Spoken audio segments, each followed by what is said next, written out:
In the last video, I talked about data in Duolingo that makes my decision, that helps drive my decisions as a user. And one of the things I said was I'm interested in these achievements, collecting and maxing out all of the achievements.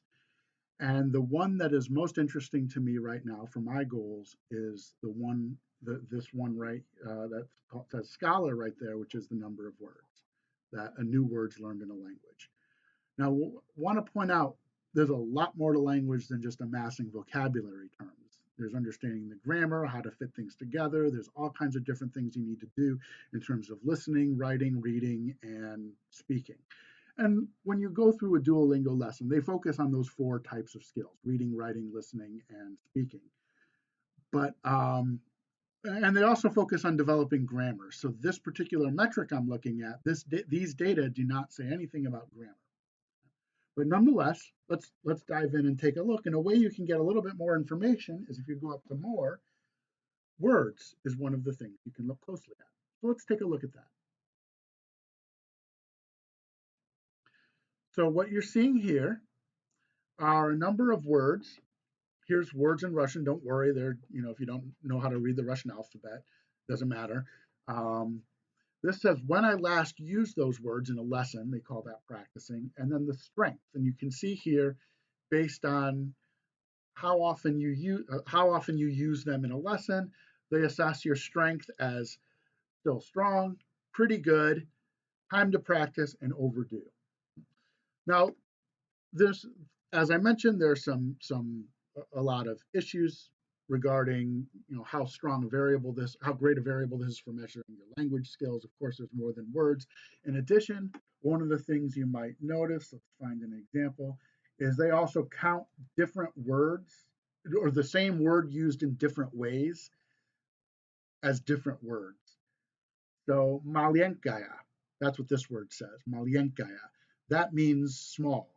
Well, the ending, these last two letters there, are used when you're describing something with a word with a feminine gender as small. If it was a masculine gender, it'd be malenkoi. A malenkoi would count as a different word. Other examples, let's see if I can find a verb here. Here we go. Zavtrakal, to close. This means I or he, somebody masculine closed something, and that's in the past tense. Well, zavtrakayu, right, which might mean, actually, sorry, that's breakfast, to have breakfast, not closed. But zavtrakayu would be I am having breakfast now.